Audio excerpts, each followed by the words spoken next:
my god, no! Hello, everybody! That's a really good line to start the stream with. She looks like she's getting ready for a fat new- Happy Umineko Day!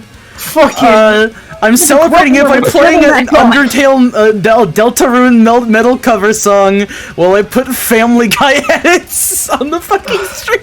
Why are we losing our minds now? In the chat agrees. Jesus fucking Christ! You mean That's AC? AC!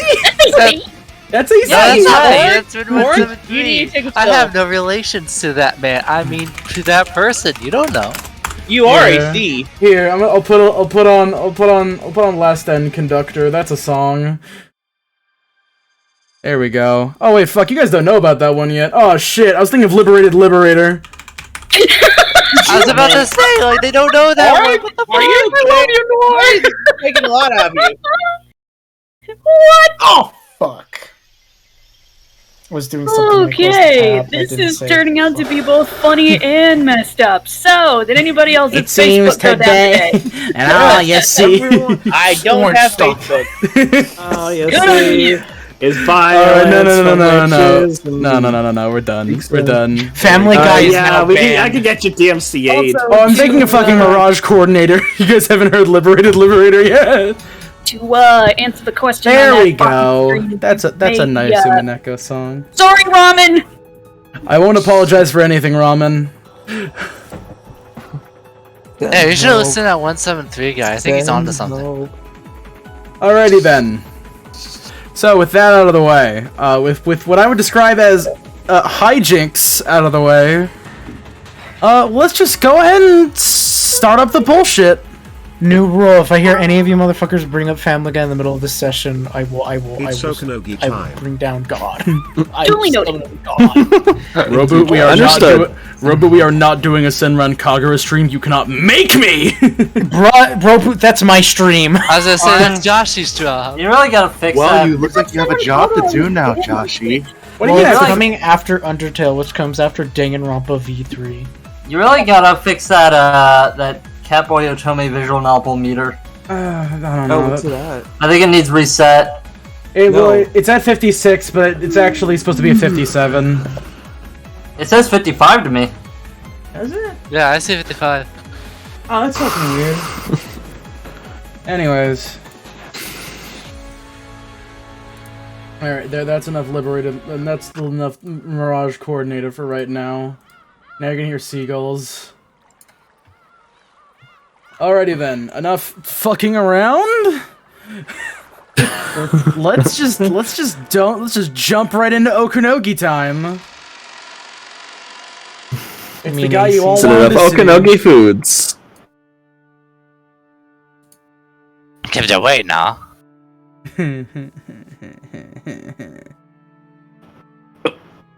Go. Rumor has it, Anji-chan, that you jumped off at the top of a skyscraper.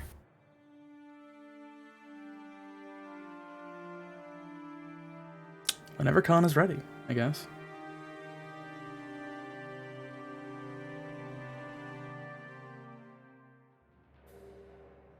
You taking notes? Khan? Done? Han, you can't leave my dog waiting. Why did you? Oh god, Charlie. My ears. That wasn't too terribly loud. Maybe you have bitch ears. I guess so. That's a little aggressive, but... Whose ears are these? Okay, sorry about that. I had to grab a drink. That's no problem. Just start whenever you're ready. Go away.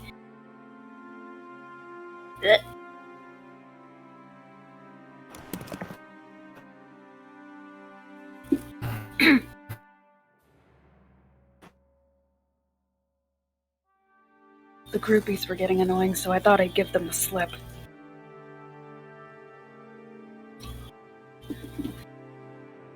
Angie and an old gentleman wearing an expensive suit were alone in a massive modern conference room.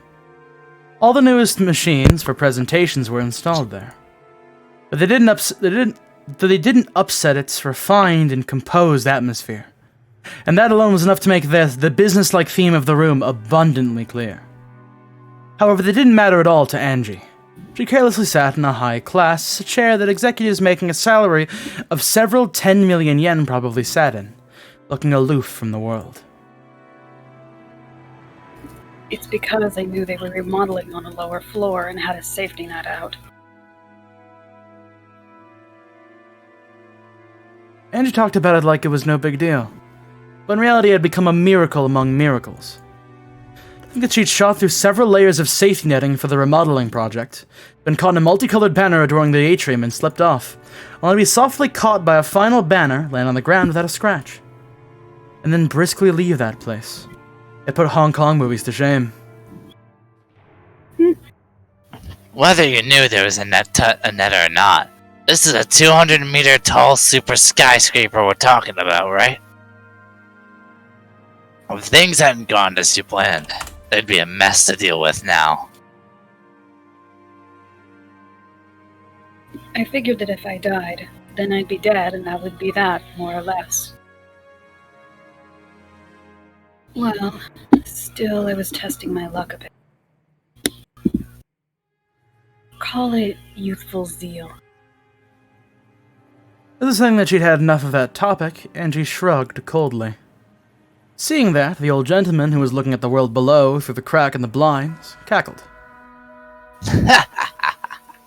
So, you were testing your luck, is that it? My, you truly are Kinzo-san's grandchild.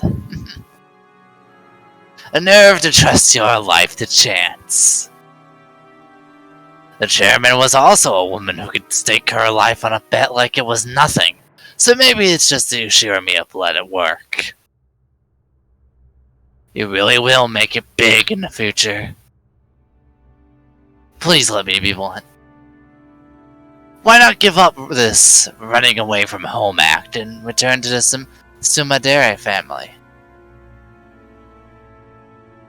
I heard that Mom had a bad relationship with her family.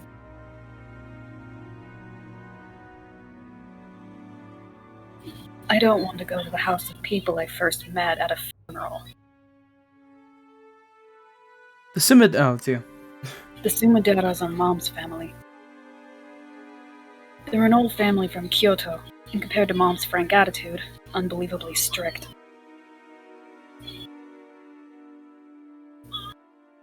Do you have something playing in the background? Yeah, Kevin, could I ask you to maybe turn that down a little bit? Also, Orange, I hear people echoing through you. What do you mean?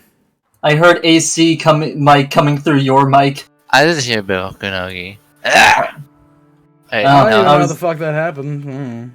I was hearing people echo through Orange's mic a bit. It might have just been a little fucky. I'm sure it's fine. Probably fine. Not much I can do about it. I need to be able to hear myself so I can know how loud I have to be. Or how quiet I need to be, depending on the time of night. Bruh. Oh, you're one to talk, Mr. Wait, me? What? No, Josh. No, Joshy. What is that? Nothing. Don't worry about it. Oh, bruh? Oh, yeah. Okay. Ow. I still hear it. Yeah, we still hear the thing in your background. Oh man. I swear I turned it down. But do you have a TV? What is it? I think that's my TV you guys are hearing. Yeah? Oh, I just heard myself. TV. 1 second. Okay.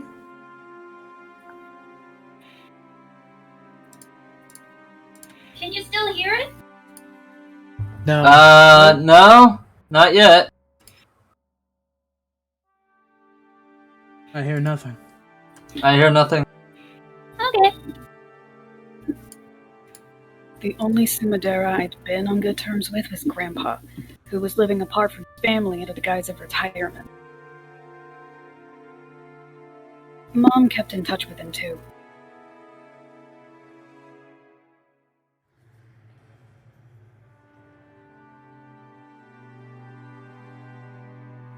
But she avoided the rest of the family completely, almost hostilely so. So when I went out to play with the Sumadera family, it was always Grandpa's house I visited. When I was young, I didn't really understand it. But I hear that Grandpa was in an extremely weak position, as a man who had moved into his wife's family register, and his relationship with Grandma was also bad. You might even say that Grandma hated him and confined him to the house. It isn't hard to imagine that because she had a soft spot for Grandpa alone. Mom was also hated by the Sumaderas. Since I was her daughter, they probably hated me quite a bit too.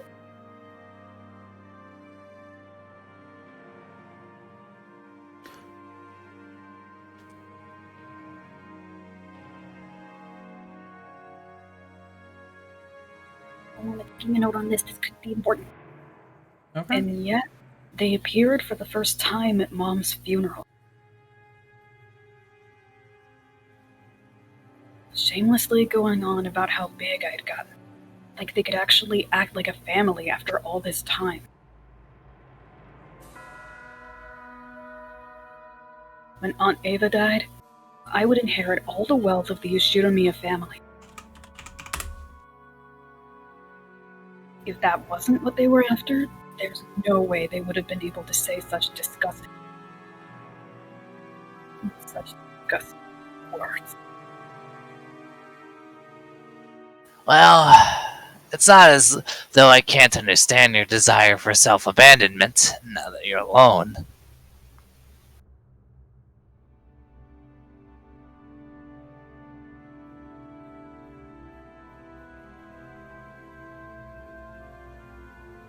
This isn't self-abandonment.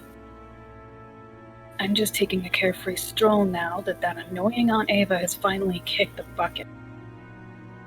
Everyone else is just making too big a deal out of it.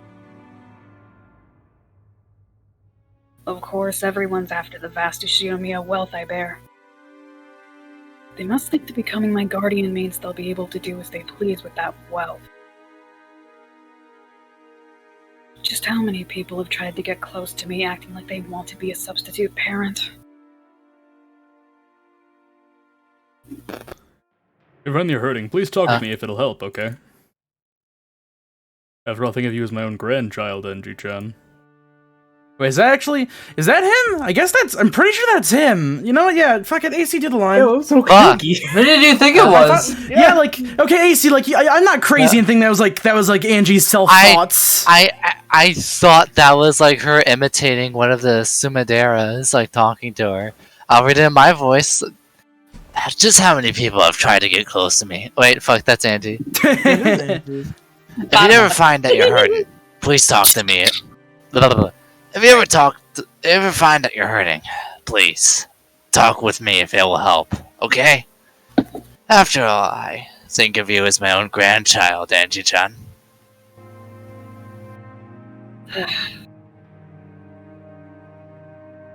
I'll say no thank you for now. More importantly, let's return to what we were talking about. Angie-chan, no matter how many times you ask, I am hiding nothing. The chairman was the only survivor on Rakenjima that day. And she passed away without saying anything. I myself know nothing. Everything is wrapped in darkness, you see. This old gentleman was one of those leaders who had been entrusted with the business group Ava had built up after she passed away. The one he called chairman was the former chairman, Yoshiromiya Ava. His company once had friendly ties with Hideyoshi's business, and he'd had a close relationship with both Hideyoshi and Ava. For that reason, when Ava lost Hideyoshi, he became the only person to whom Ava might have let her true intentions slip. Oh, now I think this is actually your go, Orange. Whenever Ava's heart was torn with the loss of her family, whenever she took it out on Angie, it acted as a buffer between the two. So, although Angie didn't trust him, she found him a very easy person to question. That crime was... No, that accident. If I call it a crime, I'll get in trouble. I had the same questions about it as the public and the talk shows. At the time of the accident, why was Aunt Ava in a place 2 kilometers away from the mansion all alone? And on the night of a storm.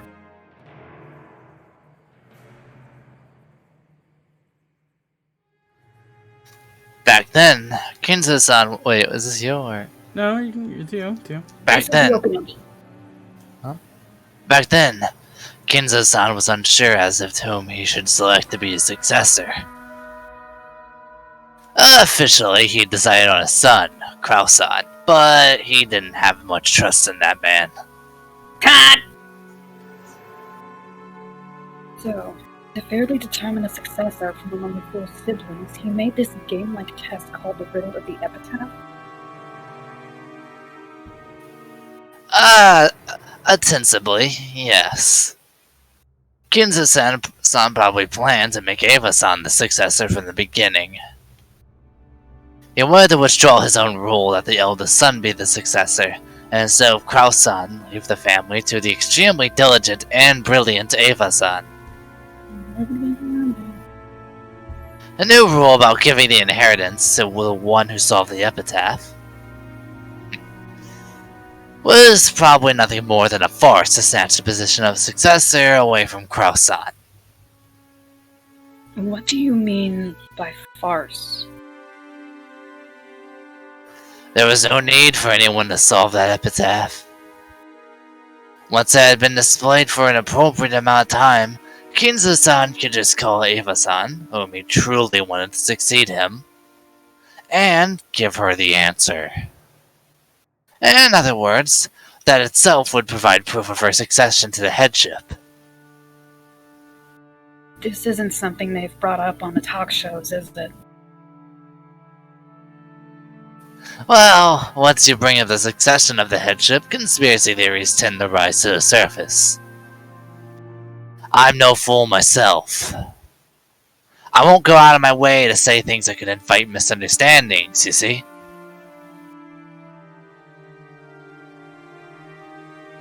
I think this is Orange. This was his theory. At the time the Ashuramiya family head, Kinzo, whose remaining life was announced to be short, troubled the problem of who was to succeed him. Normally the successor would be fixed as the oldest son, Kraus, whom Kinzo had chosen himself. But in his later years, Kinzo began to think that Ava would make for a more fitting family head. However, Kinzo, who was stubborn even against himself, was stymied by the title of successor that he'd already given to Kraus. And he'd searched for an official stance by which he could skip over Kraus and select Ava as his successor. The official stance was the riddle of the epitaph. The primary successor was still Kraus. There was a new rule saying that if someone appeared who could solve the riddle, they would be chosen as a successor to the headship. Then, on what would probably be his final family conference, Kinzo told Ava the answer to that riddle himself. In short, it was the same as proclaiming that Ava herself was the successor. On that day, Ava-san was summoned by Kinzo-san, who revealed the answer to her. And so, that she could succeed the headship, she called Ava-san to the hidden mansion, Koadorian, which only the head knew about. Mm-hmm. And because Aunt Ava arrived at the hidden mansion one step ahead, she escaped harm in that accident, you say? Maybe Aunt Ava just killed everyone and made it look like an accident so she could steal all of the wealth for herself. And maybe that's why she's the only one who escaped unharmed. Well, that's what the papers are shouting about. However, I believe Ava-san. I'd say there are several points that justify trusting her. For example? The ring of the Ushiramiya family head, which is on your finger now, Anji-chan. That ring is the only one of its kind in the world, which Ginzo-san had made specifically. And the artisan who made it acknowledges that the object on your finger is, without a doubt, that ring. The Ushiramiya family had I'm pretty sure ring. this is the narration. Oh, there you go. The Ushiramiya family head ring. That ring with the heft of gold and the one-winged eagle sealed on it had a diamond arranged on a pedestal, and it felt both sturdy and reminiscent of the dark hobbies of the rich. Kinzo had worn that on his finger without removing it for even a moment. This man was saying that the fact Ava had it proved that Kinzo had acknowledged her as a successor.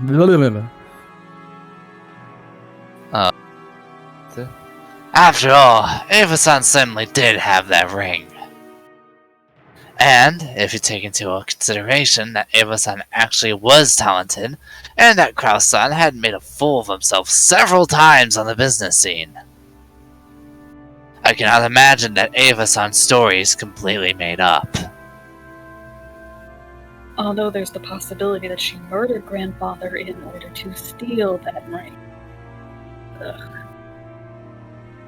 Then Aunt Ava, using some kind of trick, massacred everyone and made it look like an accident. Ah, yes.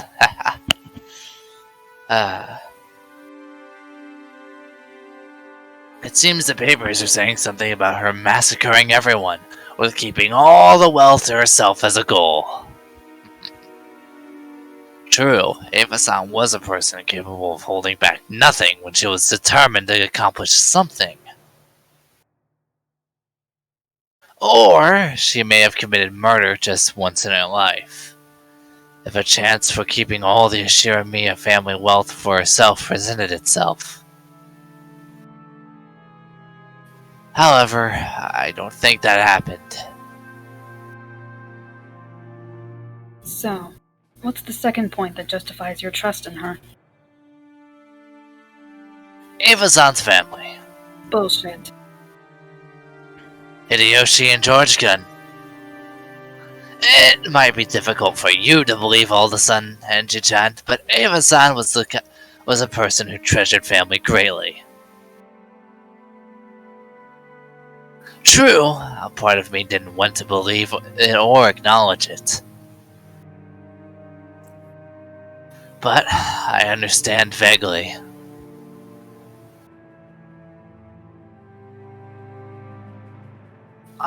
This is where I say That's been Angie. Oh. I certainly had been a person who highly treasured her family. After all, the root of her twisted personality had been nothing more than the sadness of losing her beloved husband and son. After getting hit with her angry outbursts as she tried to distract herself from that pain, I have no feelings of sympathy at all. But it's not like I can't imagine how the incredible shock of losing her whole family must have changed her character.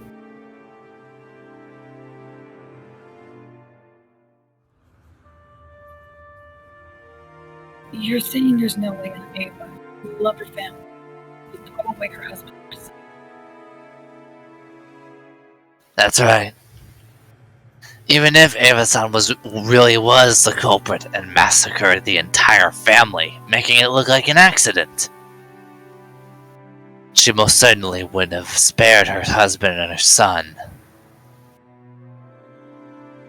She would quibble that, by coincidence, only her family had been in the hidden mansion.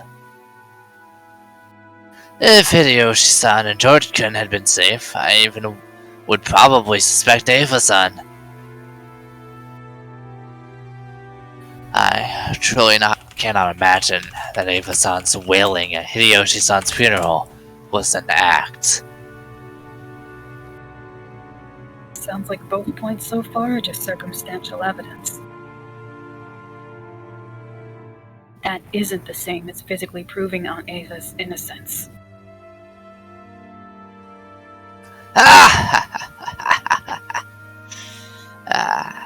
If you say that, then you're stuck right away.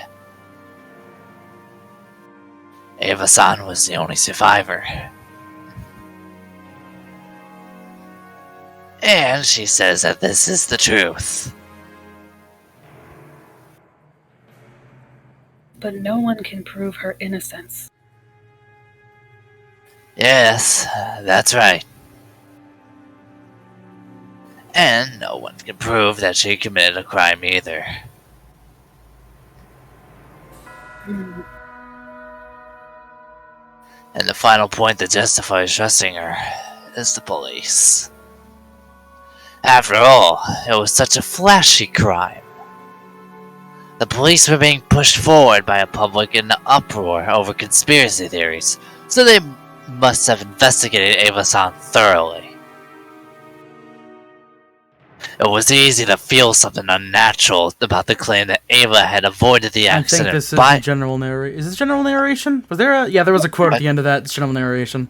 It's easy to feel something unnatural about the claim that Ava had avoided the accident by coincidence, because she alone had escaped to a hidden mansion. Furthermore, at the time, Hideyoshi's company had been right in the middle of a takeover struggle.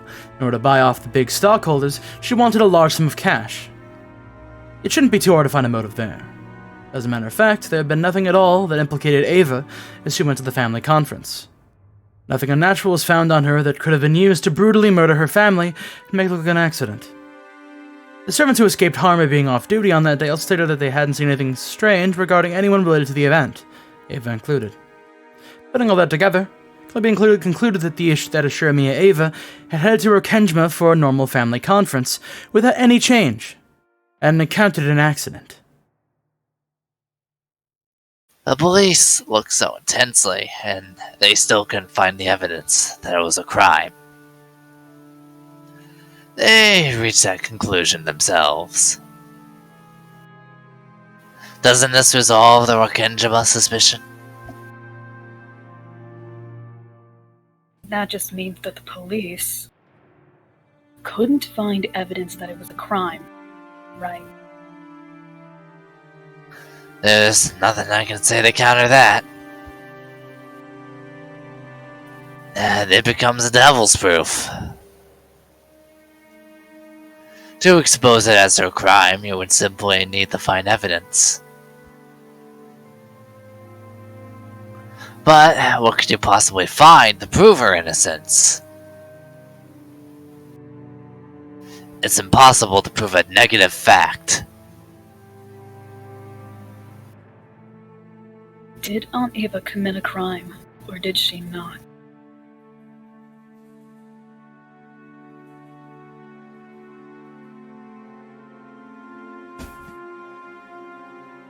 You good?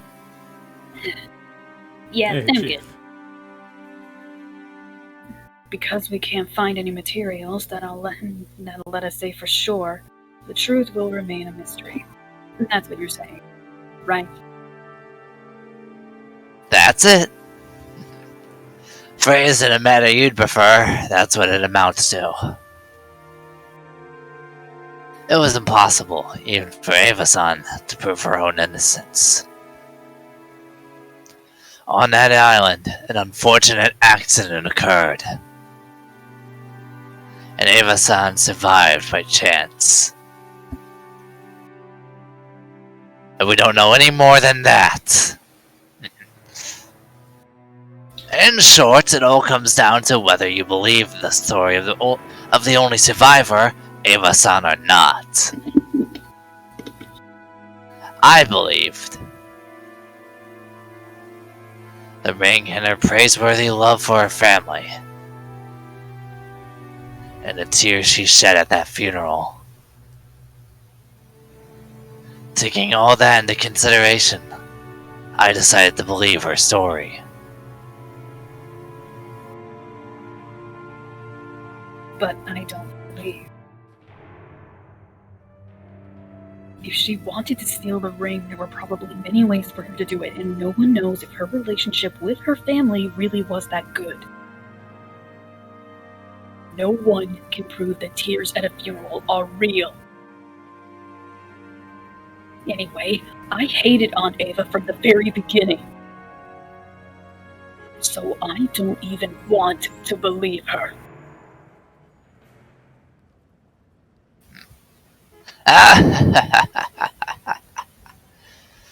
How does one view the truth of the crime? You and I are in completely opposing sides. Even though the information we are given is exactly the same, we interpret it in completely different ways. This happens often in politics and business. The exact same enterprises will always be assessed in multiple differing ways. Do you know why? Why? It's a question of whether one has love. Whether you feel love for someone or not completely changes how you view them. If a person like you gives to the poor, you respect them for it, right? But if someone you hate starts donating, you fiercely protest that it's a publicity stunt, or that they're handing out favors. No matter what they do or don't do, you thank them. If you have love and criticize them, let me rephrase that. No matter what they do or don't do, you thank them. If you have love and criticize them if you don't. That's how the world works.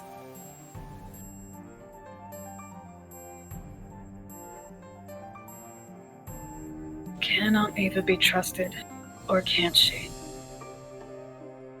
You're saying that's all that really matters? Those who suspect her will probably take anything she does or doesn't do and truly see it as something unnatural. And it works in reverse. As for me, I think that, barring certain extreme cases, truth might not exist in this world at all. No, even if truth does exist. Whether you believe it or not is determined whether you have love or not. Can you really call the truth without certainty truth? Even if Ava-san had been able to show physical proof that she had an alibi, would you have been able to believe it?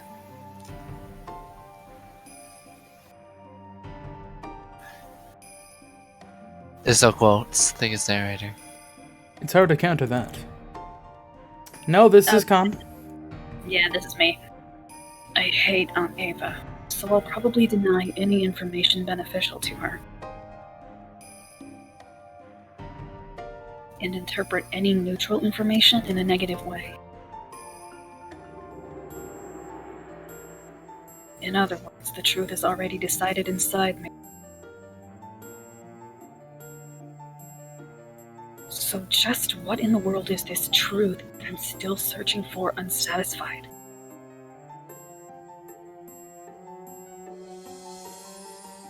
That's how it is. So, no matter what you hear from me, since you still suspect Ava-san after all this time, nothing will change.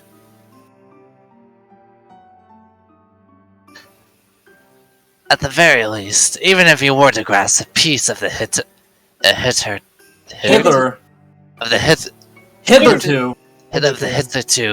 unknown information, I don't think you'd be able to reach the truth the way you are now.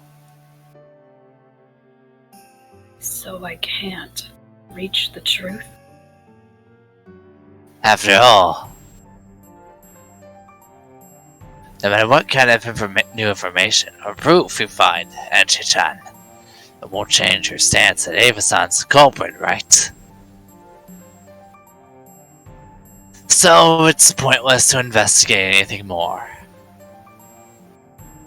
Because the truth is inside you is already decided.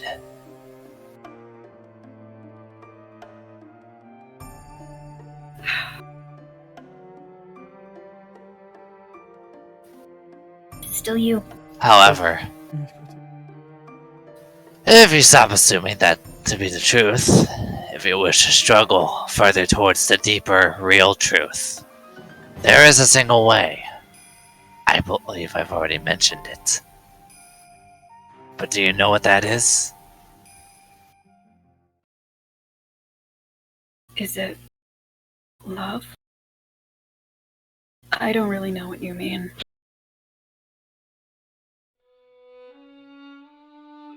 Right now, you're considering this under the assumption that Ava-san is the culprit. But that's no different than looking at something with a single eye. With one eye, no matter how much you squint, you cannot see an object in 3 dimensions, right? That's why we have another eye. And of course, it's in a different position from the first eye.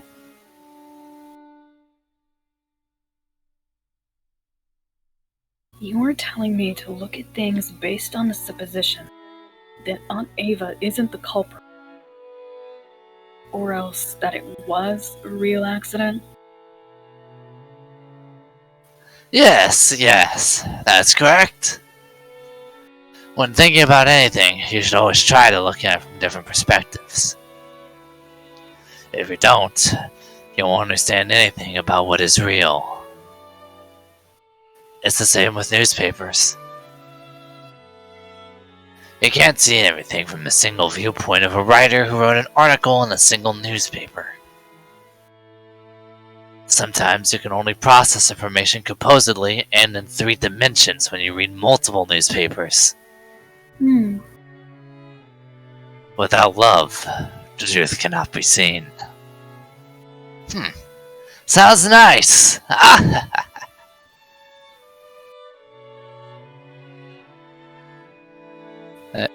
Con. Wait, who?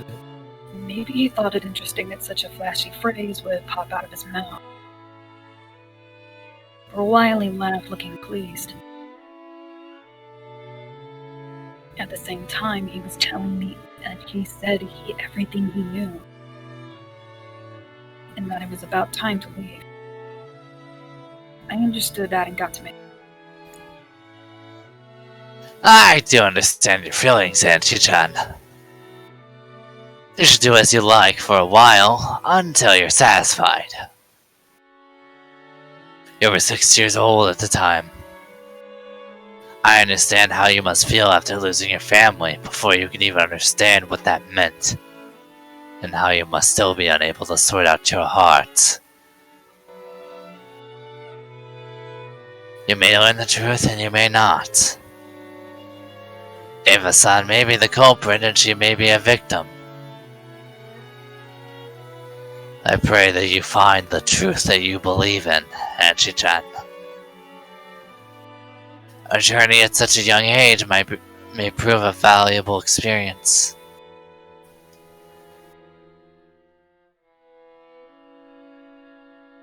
Thank you very much. I'm truly sorry to be such a bother when you're so busy, Okunogi-san. She said his name! It's canon! Tetsuro Okinogi, a major player in the Ashuramiya group. After Ava's death, and until Angie succeeds the group, he and the ministers are the ones managing it. However, since Angie's no desire to do so, the group was on the brink of internal discord, putting him in a difficult position as well. He was previously the president of a food stuff distribution company, and he had a very close relationship with Hideyoshi's company. Because of that long-lasting association, Ava particularly trusted him, and he was appointed to a significant post in the group. No trouble. What are you going to do now? Well, whatever works. I've made appointments with several specialists and people related to the crime, and I plan to go visit them. I see. I hope you find an answer you can accept.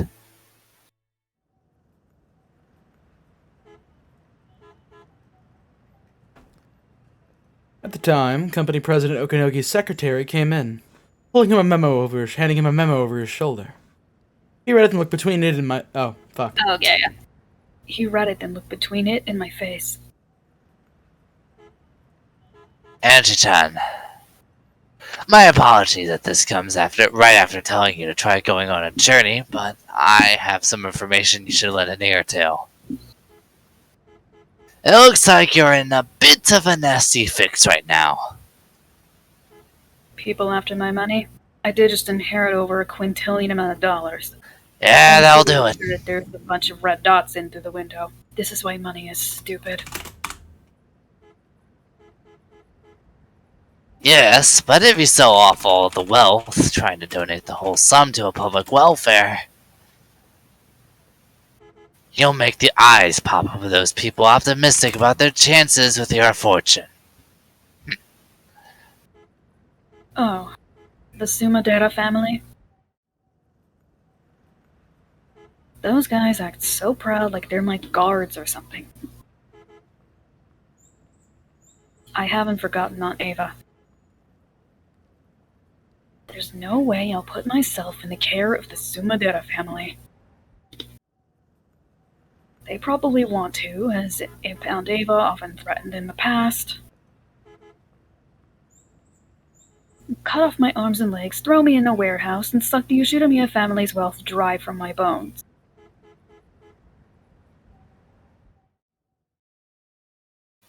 Apparently, a messenger from the Sumadera family is coming here. They're saying that to hand you over. No. That they want to protect you. Cut the shit. A messenger, you say? It's your aunt. Oh, glorious. Kiryu-san's younger sister. I believe she told me earlier that she thinks of you as a little sister. She's gotta be joking. At least call me a granddaughter, you old hag. Judging from the context, it seems that they have no wish to listen to your desires. No joke. I have a car waiting in the parking lot, 2 stories underground. Go. The Sumadera family is telling you to hand me over. Is it really okay to let me go? You'll definitely have to become something big in the future, Angie-chan. Let's call this a favor to be repaid upon your success. Go! Quickly! Oh, after bowing in silently sighing deeply. After bowing silently and deeply, Angie left that place at a dash. After watching her leave, the female secretary straightened her glasses and whispered. The Sumadera family told us to stall her. Is it really alright to let her go? We did stall her. More than enough. God damn it! Why does that angle make him actually look kind of hot? Yo!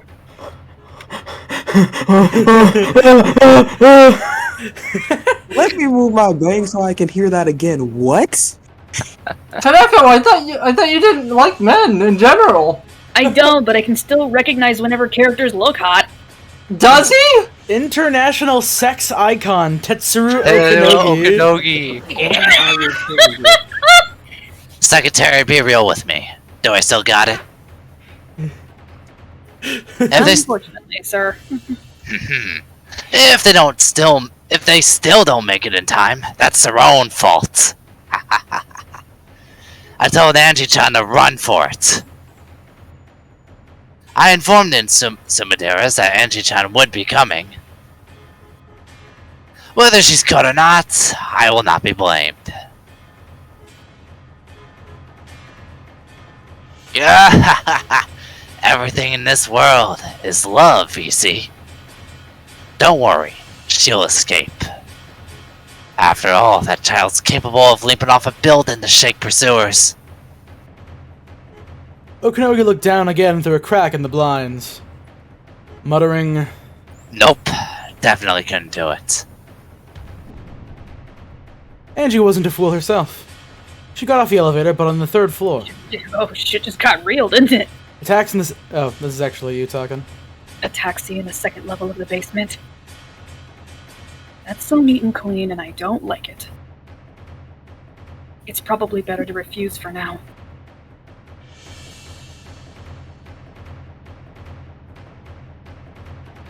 Sorry, taking notes at the same time.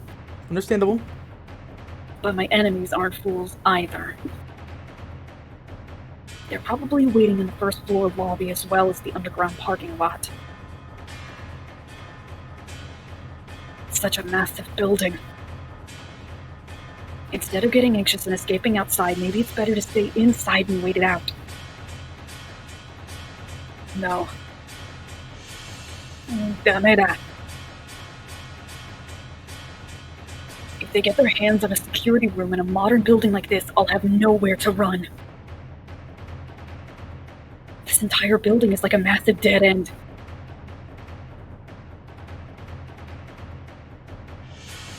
The third floor is the business floor.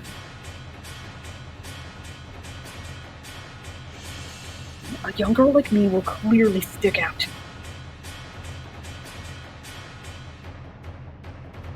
Trying not to stand out any more than I had to, I walked at a brisk pace, searching for an exit. It'd be perfect if that staircase was an outside one. I found the door to the emergency exit.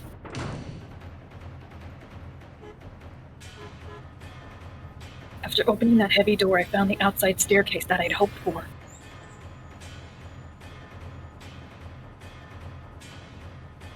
I bumped into a man who looked like an employee skipping work and smoking a cigarette.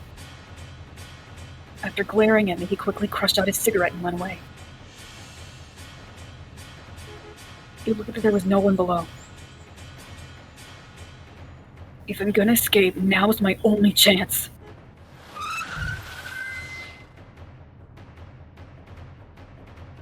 Just when I thought that, a black car slid right under me and came to a sudden stop with an incredible squeal of tires. You can't get my money if I'm dead, dipshits. Ugh. Japanese drivers.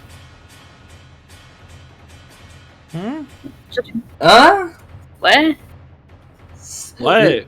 What? Continue. What? Casual racism?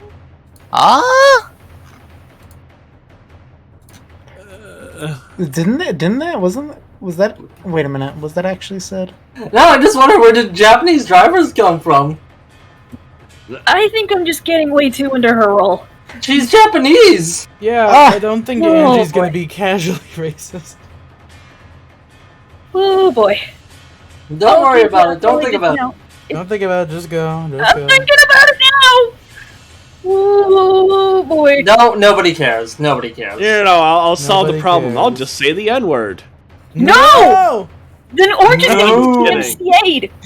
Oh no, wait, no, Yeah, DMCA'd. that's not how that works. Toss. That's not how that works. Alright, now B is gonna come and break your kneecaps. I really am. Y'all You just gotta posted break cringe. my Nico kneecaps? Absolutely. Shut up. I like how I get to you're allowed to Okinogi, do it. y'all start posting cringe. Anyway, continue. Okay, yeah, let's continue. I promise that won't happen ever again. Oh my god. No biggie. What the? Oh, gross, I still had a piece of my mask on my face. Ew. And that one of them had come here to block this path. Not bad, Aunt Kasumi. Kasumi. To think you'd even send a car to pick up your little sister when she's trying to get out through the emergency exit.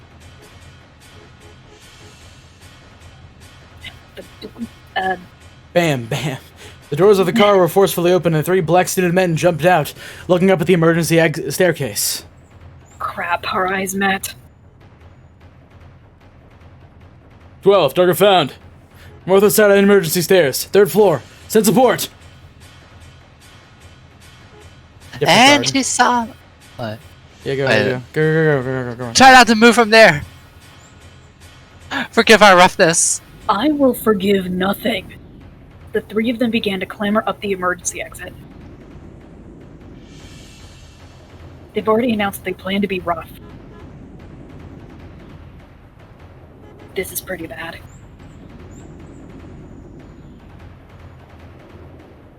As long as I don't stop breathing, they've probably been ordered to grab me no matter what, even if they've got to rip out one of my arms. Clank, clank, clank, clank. How was that? Sure. I mean, I'm not Michael Winslow, but still. You're fine, go. Hey, check this out. Yeah. Their heavy, wild footsteps became a helix and began to rise from the lower floors, getting closer. Shit. In the entrance lobby of the building, a woman with 7 black suited... Oh, I think this is you, Orange, my bad. In the entrance of a lobby, a woman with 7 black-suited guards behind her advanced at a leisurely pace. Seeing this ostentatious entrance, the security guards of the building ran up to them, asking if they had an appointment. And how typical of Tokyo people. Oh my god. Don't you understand the status of the person you are talking to without her having to say her name? My apologies. At our company, guests are to take a security... Back down, scum! I came because I was called by your president. You know, I was all for you, and then you started calling people scum. I'm out. Call Okanogi Tetsuro here. To think you would call me here and then not welcome me. How typical of Tokyo people. My apologies. Welcome to the Shiramiya group, Sumadera Kasumi-san.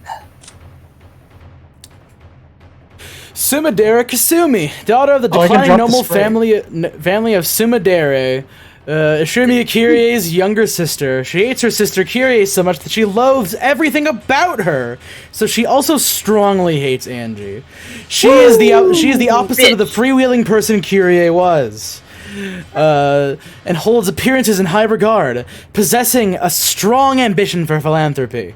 However, there's nothing more than a manifestation of her complex towards her sister, causing her to crave the limelight. There are several opposing factions to the Sumidere family, and they are constantly engaged in a secret feud over who will control the vast wealth Angie holds. Not secret if everybody knows about it. I will say... AC, fight! I wanted to make a quick comment real quick. I put up the comparison in the Umineko sprites. I don't know why, but Kasumi's like Steam sprite on the When They Cry wiki is kind of a little bit fucked, and it's a little bit like disproportionate. Her head and body is very thin. Well, like it looks like I squashed it a bit, but no, I think that's how it came looking when I downloaded the PNG from the wiki. She does look vertically squished. She really does. And that's not. I don't think that's how it looks in game. I think she's horizontally challenged. Anywho, No, I didn't want to see my fight. Go, Orange, go white boy. Yeah. Oh wait, fuck, I still do the narration for this. With the secretary behind him, Okanogi dashingly appeared from the elevator. Even though both of them wore bold smiles, they were wrapped in tension reminiscent of the smell of gunpowder. Where is Angie? I came to greet that adorable daughter of my big sisters. Strict observance of our time is our motto here at the Yoshiramiya Group. The former chairman herself said that those who can't keep the time can't keep contracts. You call me all the way to Tokyo, and this is all you have to show for it? You let her go, didn't you? Please, she escaped from us. We did stall her for quite some time. But, unsurprisingly, she did eventually smell a rat. Of course, this wouldn't be a problem at all, and you arrived on time, Sumadera-san. Ah, these provincials and their loose concept of time. Ah! I feel like she'd have to do the Oji-sama. That was Okanogi. Sorry. What was that? What did you say to me?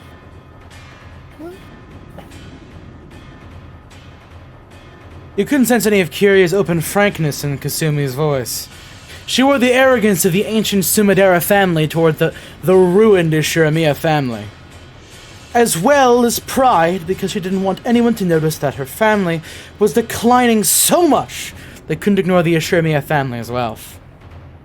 Even at a glance, it was easy to understand why Angie hated her aunt so deeply. She couldn't stand even a slight insult, and thought that and though she still smiled, her eyebrow twitched.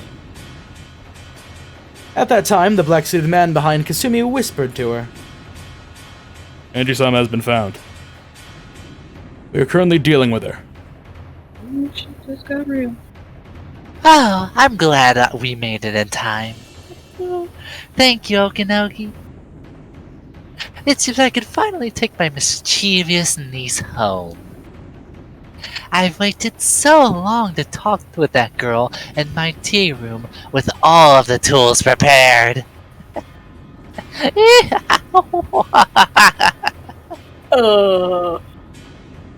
are they trying to do to her again?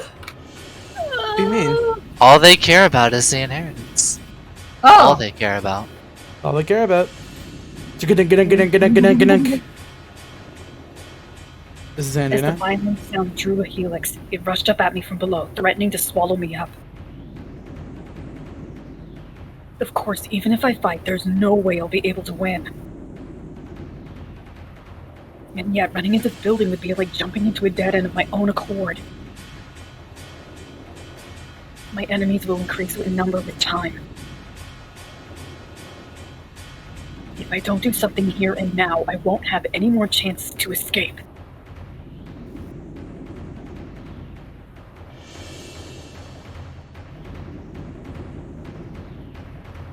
Then, 3 muscular black-suited men came into view below me. 1, 2, 3. 3 people. In other words, everyone who had gotten out of the car. If there had been just one of them, I might have been able to drop-kick them or something and smash them in the head, which might work out. But it really would be impossible with 3 of them. Wait, 3? If there's just 3, I should be able to make it. I can do it. Take a deep breath. Ah! What? You idiot! Stop! Look out! Ah!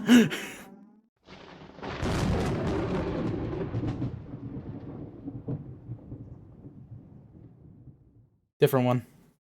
Oh, what? L1 calling 12. Is the package secure? We receive a response. Oh, what happened? Respond! She's crazy! Damn it! My god, this music. Zaki. See? That worked out perfectly, didn't it? There was just the 3 of them after all. What's the matter? You don't like Mzaki? I've already tried that once from a higher place.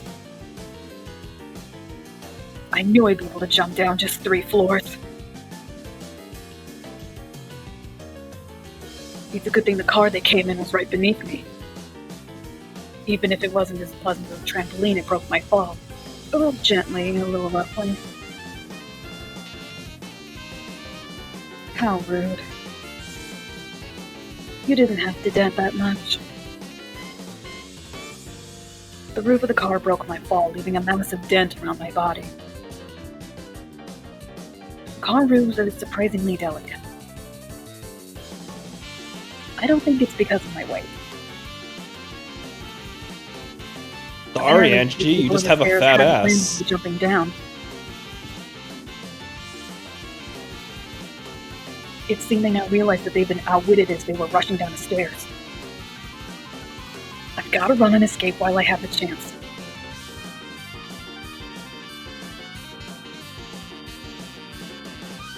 I moved my body, making clunking sounds on the car roof.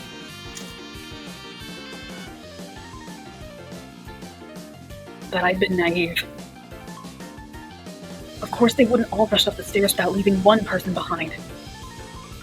There was one black-suited man left in the driver's seat of the car that had broken my fall.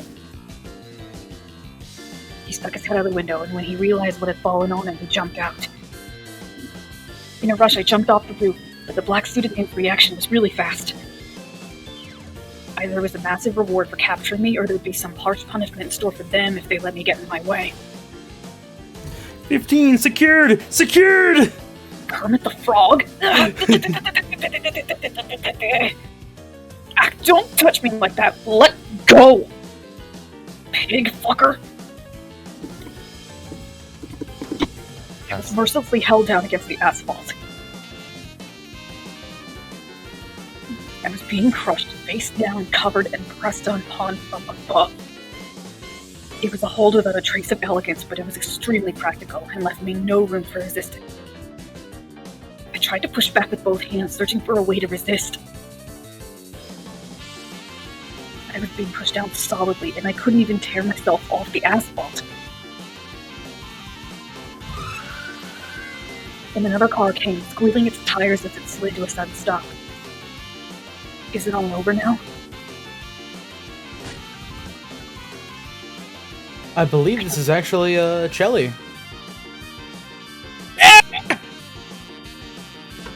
Oh, wait, that's the guy crushing. Oh, wait, that's the guy crushing you. That was Kermit. The man that had been crushing me let out a sharp cry. He was yelling straight into my ear, making my left ear ring. Thanks, fucker. What in the world? It should have been Joshy. Wait, why me? Make my ears ring. I'm sorry, Josh. Yeah, I didn't mean to. Yeah, I hope that wasn't mean. I know. Keep going. I don't get it.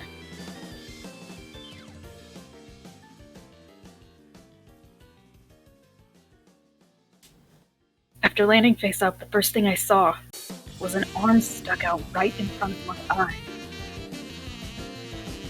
Amakata? Amakusa. What are you doing here? Now it's Chelly. Chelly, this is your role. Okay, what voice is this? Who's this guy? Hey, remember Skylark 13? Yeah? Well, Con, do you remember? Oh, this is the dude that got... Wait. Con, you don't say anything. Don't say anything. Remember, there are people who have not read it. I'm just... What? So, fun fact about Skylark 13. In Japanese, that name means Amakusa. I say. Holy crap! Alright, well, I guess I'll go mercenary then. I will say this now. Amakusa and Skylark, and he has a physical appearance in Higurashi. I don't think it's a spoiler to say that, but that is not true in every other version because they decided to grandfather this character in there. Yes, they retrofitted Amakusa into fucking Higurashi. Yeah, I think you just used your normal voice for him in Higurashi. Mm-hmm. Alright, Honestly, if you want to, so you can kind of give him like this, yeah? Like if this? you want to, yeah, go ahead. Alright, fine. Let's talk about that after we've lost them. To the car, quickly, lady. Amakusa grabbed my arm, easily pulled me, spinning me around with himself as the center of gravity. Just when I thought it was like a little dance, he flung me through the open door into the driver's seat.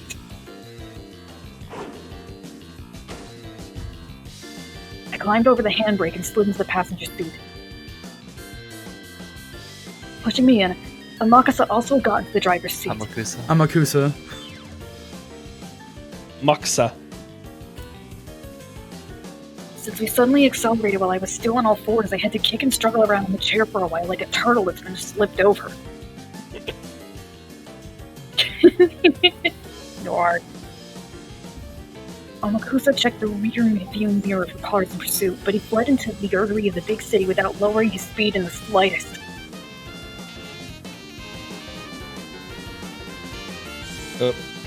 We stowed our way between cars one after another.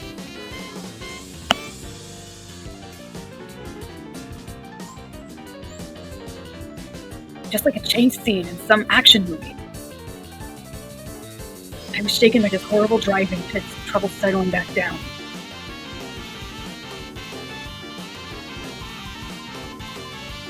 Are you hurt, lady?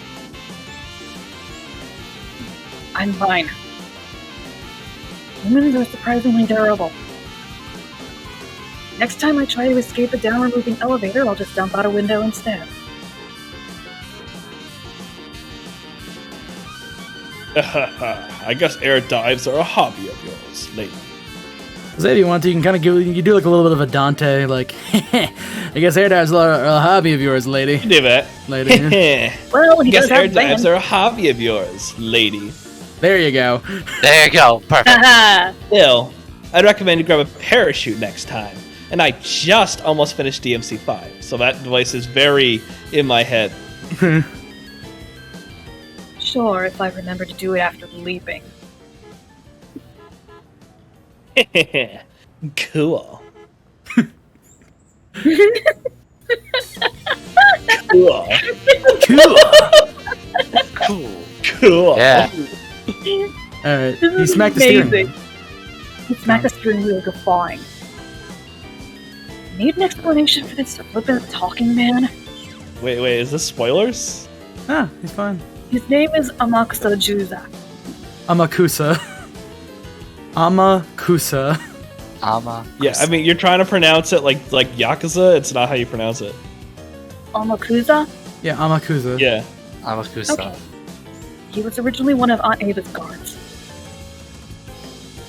Didn't she start to hate him because he chatted too much? So here, hold on a second. Did that unlock This the party's thing for getting him? crazy. Amakusa Juza, a former guard of Ava's, an extreme thrill seeker who accepts dangerous jobs for little pay. Yes, Dante! He had served as Angie's bodyguard before, but after he broke Ava's strict orders not to talk to Angie countless times, Ava ultimately took a dislike to him and let him go. Angie herself didn't find him all that bad because he was someone she could talk to. JSDF, Foreign Legion, private military companies. This man has traveled them all, and his skills in counter sniping and escorting VIPs. Yep. I already read that line. Mm-hmm. He was much younger than the rest of the guards, but contrary to his outward flippancy, he hopped from the 1st Airborne of the JSDF to the French Foreign Legion, placing himself in overseas military companies and high-class security companies one after another, making for a pretty incredible and unique career. But I heard he deserted both the JSDF and the French Foreign Legion, and that he'll be arrested if he enters France again. Oh, that is correct. I'm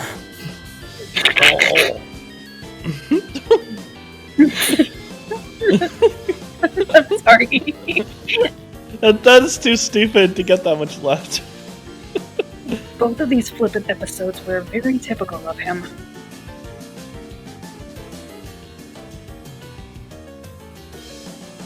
The guards were sternly told not to chat with me unnecessarily. But he came and took a pass at me, didn't he? Aniba was apparently particularly put off by that, and had supposedly dismissed him shortly before she died. It's been a while since I've heard that carefree tone. What happened after you got fired? I was coaching some people at Blackwater. When I came back to the country during my off time, President Okanogi offered me a high wage. So you deserted again. I wonder how a man like that can be for anything. Doesn't count as desertion, as long as I come back by next week. Yeah, I talked with him yesterday. I was told that some troublesome people might come to call on you, lady. Sorry that turned out to be exactly right.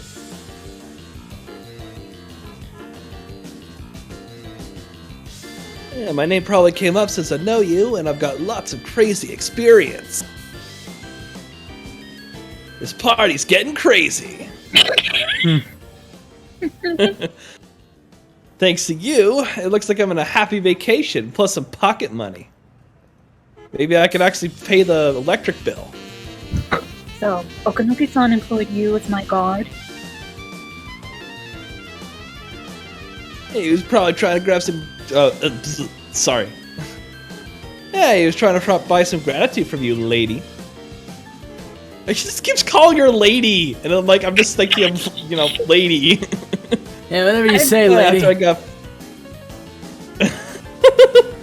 After I got fired, I was indebted to President Okanoki in various ways.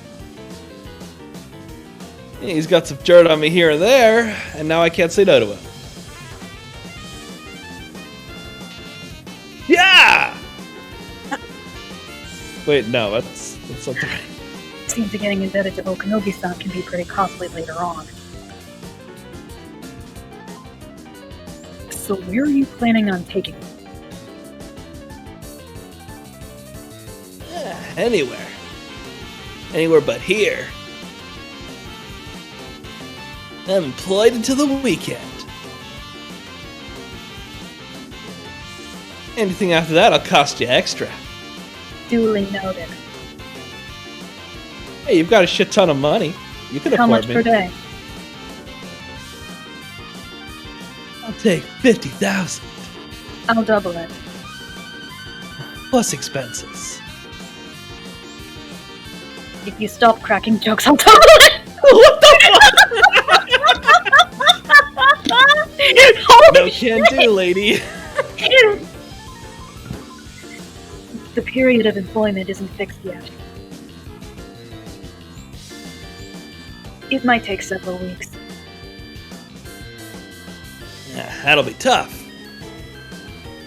I'll have to call my boss to get an extension on my vacation. More than anything, I want to investigate that day.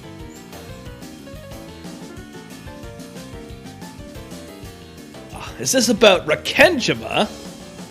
But no, that was bad read. I'm sorry. Rokenjima. Exactly. Rokenjima! Right.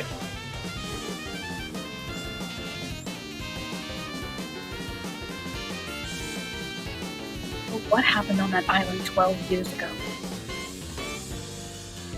I want to investigate it with my own hands to my satisfaction. Do you really expect to find anything new investigating something that old? True. But this is a journey for my own self-satisfaction. I'm the Wahoo Pizza Man. That makes sense. Once that's over, I'll just throw my hands up and go over to the Sumadera family. Didn't Aunt Kasumi say something about how she Sorry, I wanted thought to that was work my with line. someone? Sorry. Can you just do it over? Well, that was my bad. Hmm? Can you just do that line over? I interrupted you by mistake. You're fine. Just go. Okay. Sorry. No, don't worry about it. Now you already said this line. Okay. Maybe she'll serve me tea as I kneel on sharp wooden blocks clutching stones or something. Damn, that sounds freaky. That's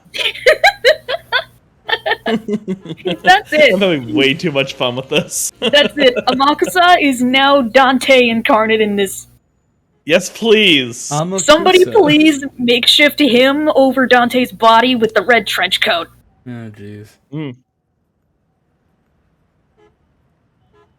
My apologies. We lost sight of them. Sorry.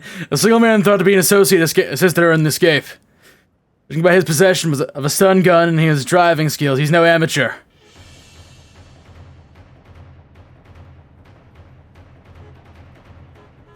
Oh fuck, that's me. I was again something. I see. Thank you. What a shame, Okanogi. Yeah. Shall I take this as your answer? Letting her get away. Fuck. Letting her getting away was your blunder. That has nothing to do with me. I do wish to prepare some matcha for you as well in the near future. Matcha. Matcha, fuck, my bad. The next time you're in Kyoto, please stop by. I'm going. Oh, you're leaving already? I could offer you some chazuke first. Whoa.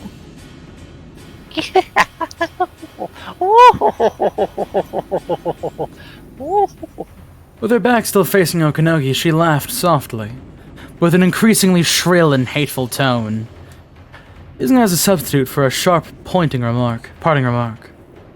Just as she stopped laughing, her features suddenly changed to look like a demon's. As her back was facing him, Okanogi couldn't see that expression. Okanogi watched her go, laughing coolly. His secretary whispered over his shoulder.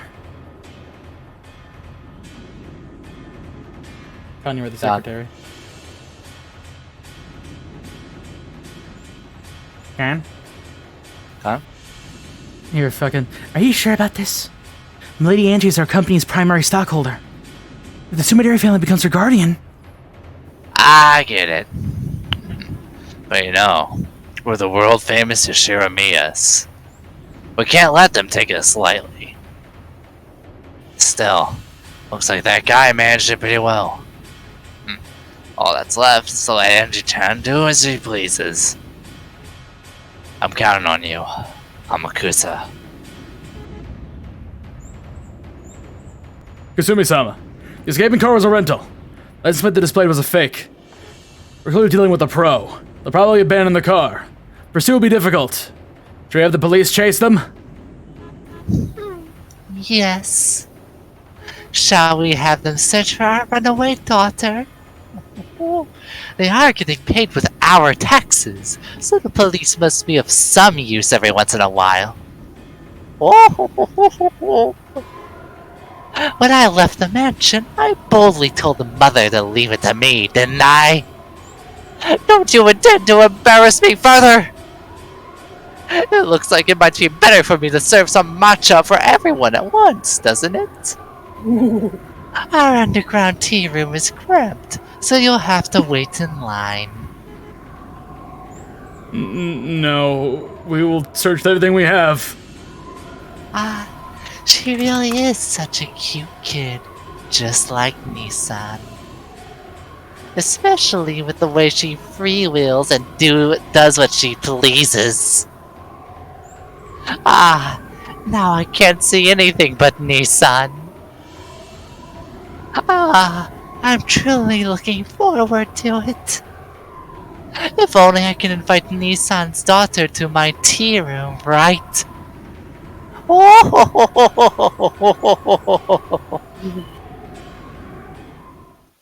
What the hell? Y'all turned into chipmunks again. I don't know what just happened. Oh. Oh, your audio is fucking up. I think we can all agree nobody wants to go to that tea room. No. Ooh. The Just Sumidori picturing the family torture moved quickly. fucking shrine. Did Okanogi-san sell me out? Yeah, you're joking. He's my client. If he sold you out, he wouldn't have hired me, right?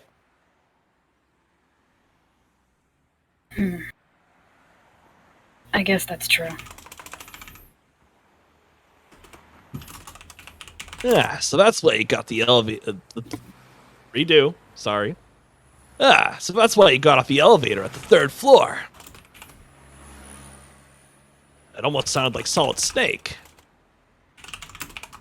Him having a car waiting in the underground parking lot was just too convenient. Solid Leon Kennedy. I mean, Dante Kennedy. I figured Okanogi-san sold me out. Though I guess by now it's impossible to prove whether there was an ambush set up in the parking lot or not. Joshi, I'm pretty sure that tea room is also a torture chamber. Yep.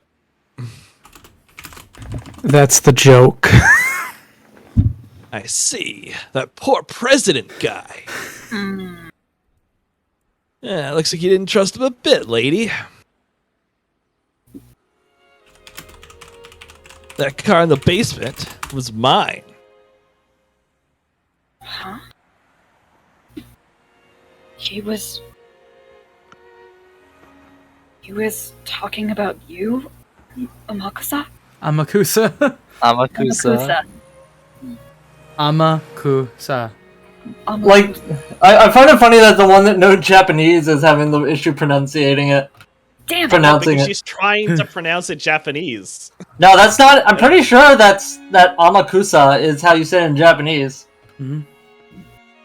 Well, here we can figure that out right Yeah, now. but don't like the Japanese pronounce Yakuza. No, I'm pretty sure not. Yakuza. Oh, I always thought that like Westerners made it 3 syllables, so it was actually 2. Yeah, that sounds like a Dante. All right, well here let's see. What the fuck does he? How the fuck does she say it? Oh, Maksa. Wait, we were totally wrong. No, I mean, yeah, well, that's a Japanese person saying it. Like it's an English pronunciation of a Japanese word. Wait. Orange. Wait. What? Look in Fight Club. I figured that they would have enunciated the coup more. Unfortunately, I can't look in Fight Club, so I don't know what you're telling him to look at. Don't worry. I mean, that's the point. That's the point. Yeah, it's fair. If you didn't know, you didn't know. It's fine. Meh.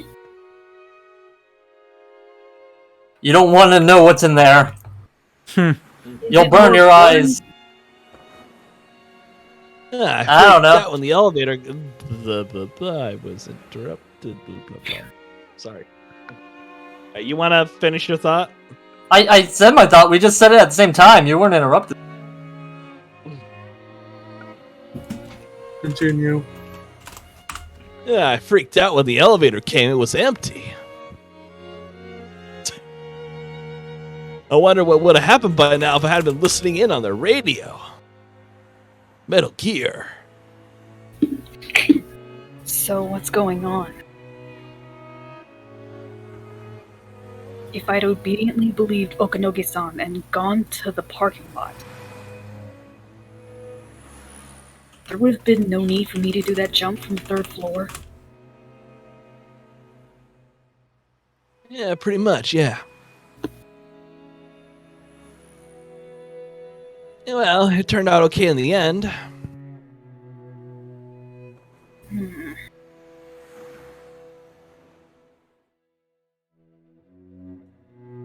What the hell? If I hadn't suspected President Okanogi, I could have easily escaped without getting caught in a tough spot. President Okanogi might have sold me out. No, as paranoia told me that it was better to assume that he'd sold me out, I supposed and concluded that with he sold me out, because of my inability to believe him regardless of his truth. My truth became he sold me out. I thought back on President Okanogi's words. Can you really call truth without certainty truth? Truth can change completely depending on whether you have love or not.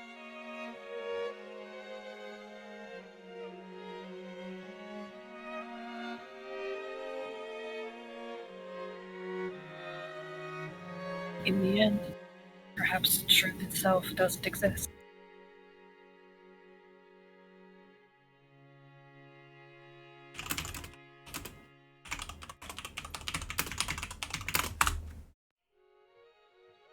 There are as many interpreted truths as there are people who speak of the truth.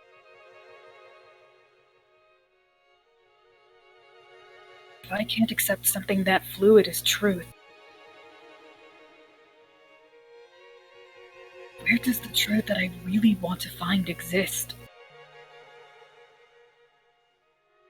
And is it something I'll be able to see with my eyes? Even if someone sticks the truth right there in front of me and says it's the truth, I might not be able to see it. Without love, it cannot be seen.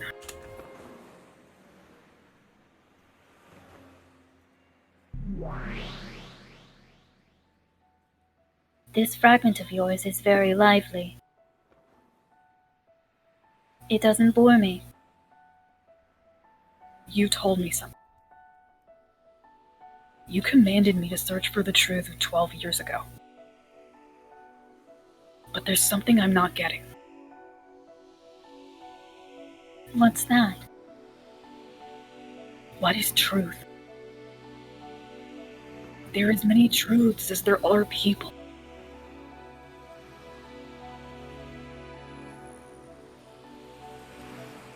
There are as many interpretations as there are people.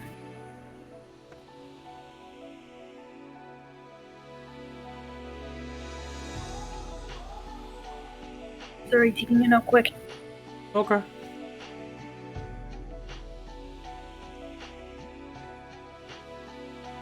And those can be twisted by opinions and changed indefinitely.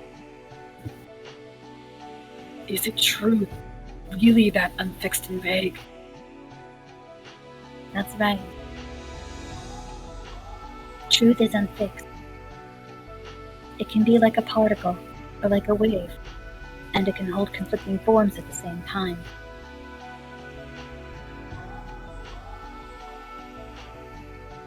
You are free to believe that the cat in the box is alive or dead. But the truth is very delicate.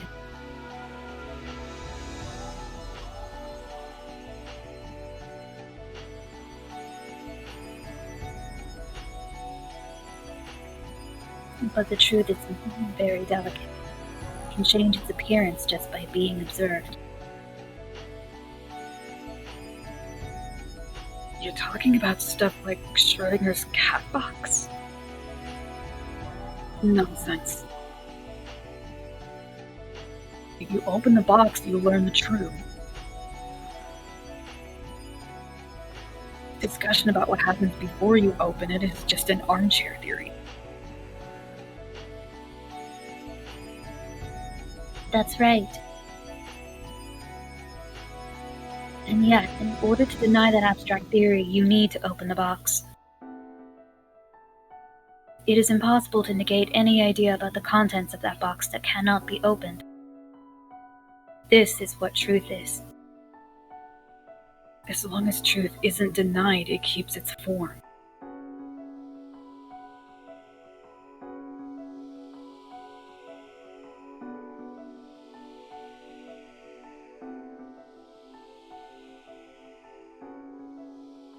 One second.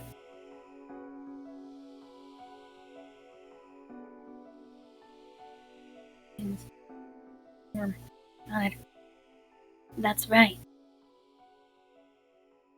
As long as truth isn't observed, it keeps its form.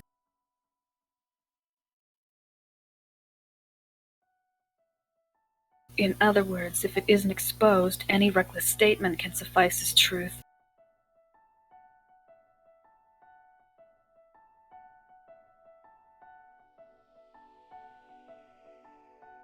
Yes.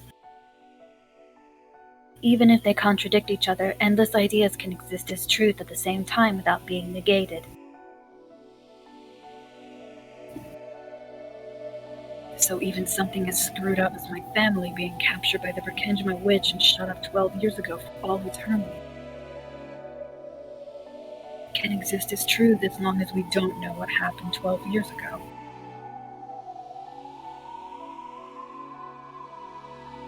This witch called Beatrice forcibly made room for endless imaginings in the Berkenjima of 12 years ago, enveloping all of it inside a cat box. Everything inside the unopenable box is truth.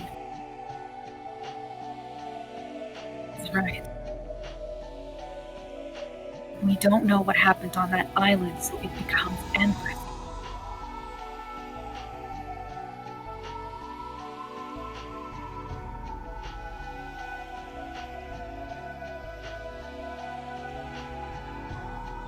Second.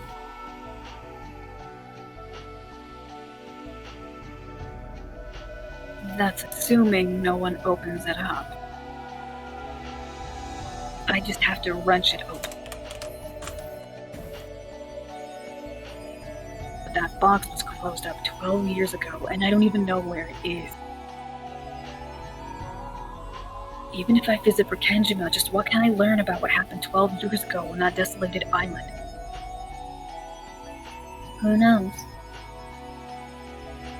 I wonder what you could learn. This is something that can only be done by the person who is able to walk around freely in the world of 1998, 12 years in the future. The final witch, Angie Beatrice.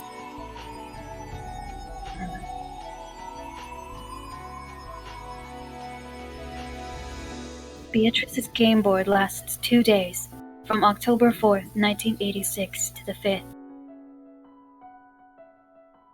In other words, you're a piece who can move freely outside her game board. And even Beatrice cannot influence this future that lies outside the game. If you say it like that, it sounds like I'm a pretty overpowered piece. The future of 12 years later in which you are placed certainly is distant. However, the further a piece is placed in the future, the stronger power it holds.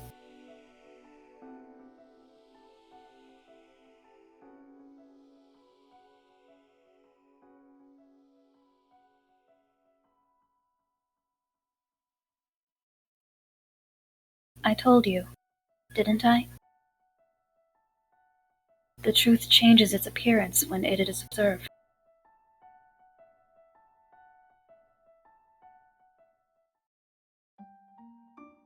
Come to think of it, I heard something like that once.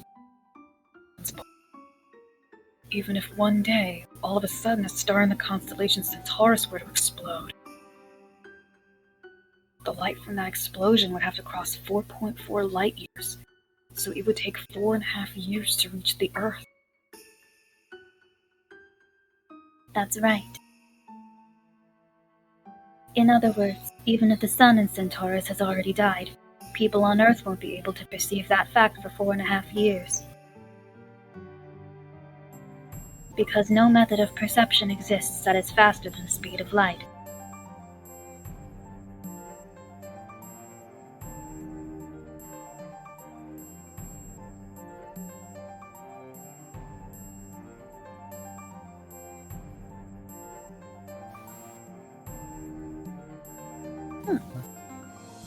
This is juicy.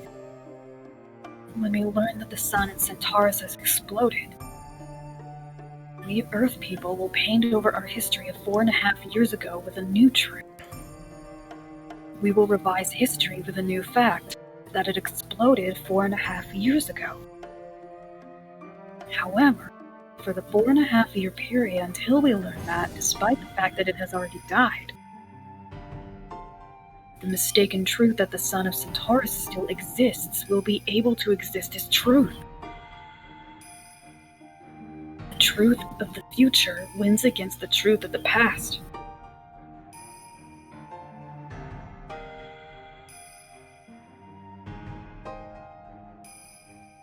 That's right.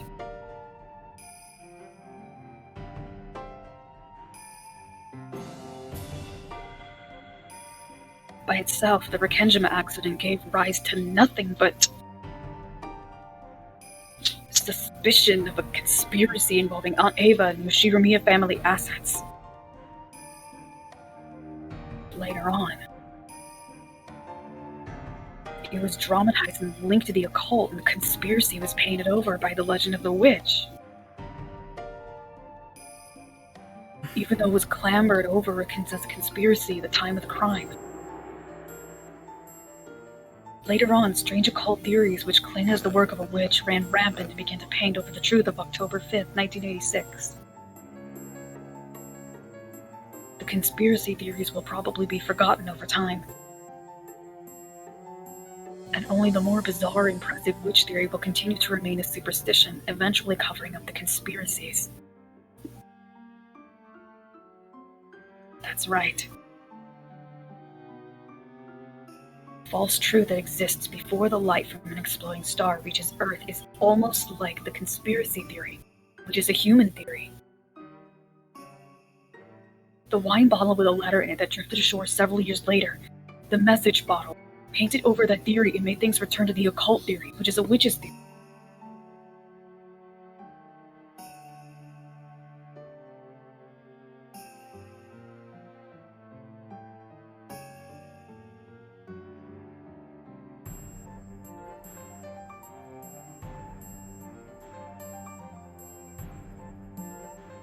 That's right.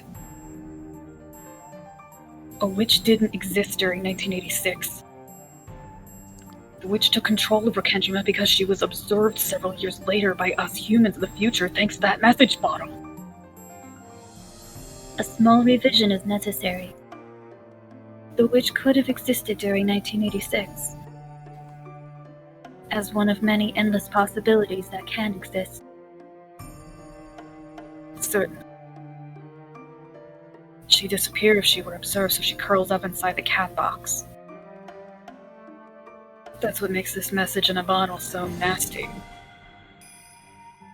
The witch tried to get out of the box. She made it so that she'd be observed, weeding out possibilities that conflicted with the witch theory.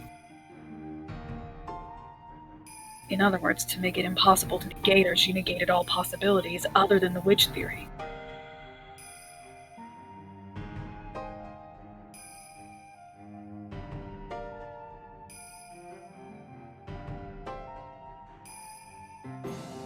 What the hell?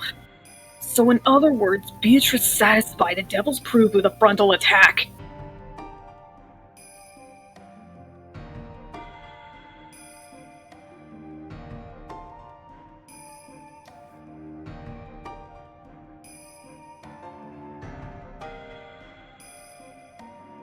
Second, taking a note, man. And that was part of the witch's plan from the beginning. Ugh. The message bottle is information observed in the future after 1986. It cannot be observed by Beatrice or Battler. It can only be observed by Anji Beatrice. I really didn't want to investigate the message bottle. After all, reading that would be like listening to the witches say. I thought the witch theory was just a crazy fantasy, so I thought of it as nothing more than a waste of time. But Okanohi-san told me, you can't see things in 3 dimensions with only one eye.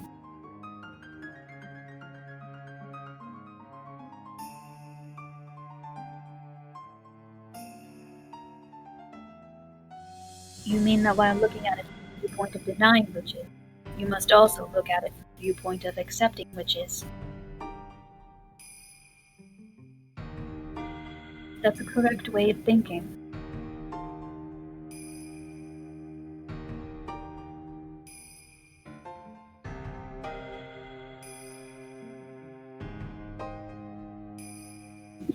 The number of viewpoints is like a denominator. If you have one viewpoint, the mystery in the numerator doesn't decrease in the slightest. However, the more your number of viewpoints increases, the more the mystery begins to be divided. I understand. There was a message ball that washed up on the neighboring island several years after the crime. That passed into the hands of a dilettante. I made an appointment with him just in case. I was able to hear Aunt Ava say from Okanogi-san. Next up is the witches say. Why don't I listen to Beatrice's say?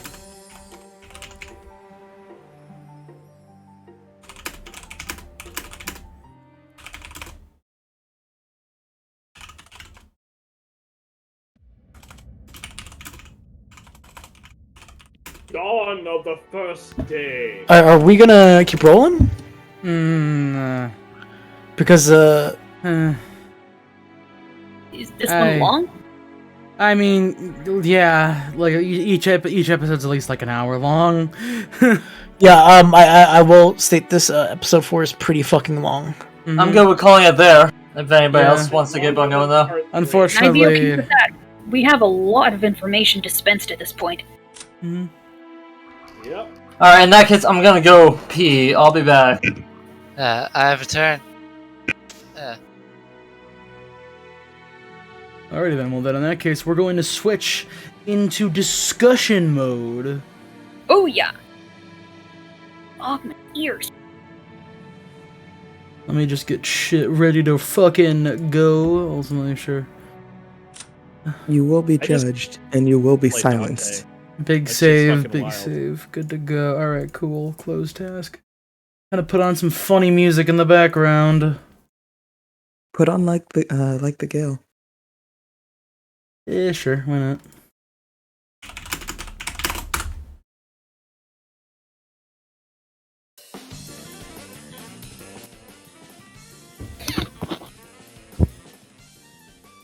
Ugh, I'm taking a drink. That was a lot of talking.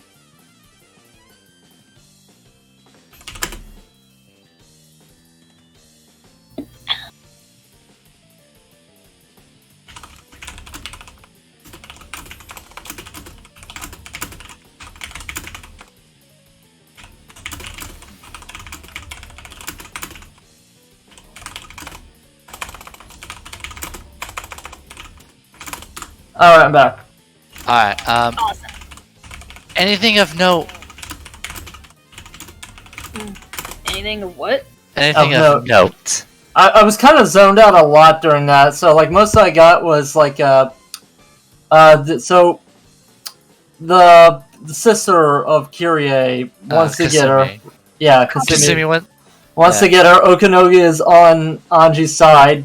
What was his relation to the Uchiromios again? He had close ties to Ava and Hideyoshi, and Yeah. he had befriended them both. And Which now was- he's Yeah, a group of... Sorry. There you go. And He now owned he... a phone company. Crimson, let Congo. Sorry about that. No problem. And now he, alongside with a few other executives, control the Ushinomiya wealth until Anji becomes of age. Right. All right. And I imagine that the sister is trying to get her, trying to deal with the problem. From what I gathered, it was more like trying to get her underneath their roof so they could control the wealth instead. Alright. They said tools, so I thought, it's like, do they get the money after, if she dies? I'm trying to figure out how this family tree worked again. They kind of go over it again, like, I'm going to quote something that was in episode 2. George was even offered to kind of, like, get an internship or, like, be scouted under by Okanogi Foods. So Hideyoshi and Ava knew them well. And since Ava was a survivor of Rokindama and all that, Okanogi was all like, oh, hey, you know? It was close by. I've actually got a few questions for anyone here who was just like me on this. Like, we're just now reading through this.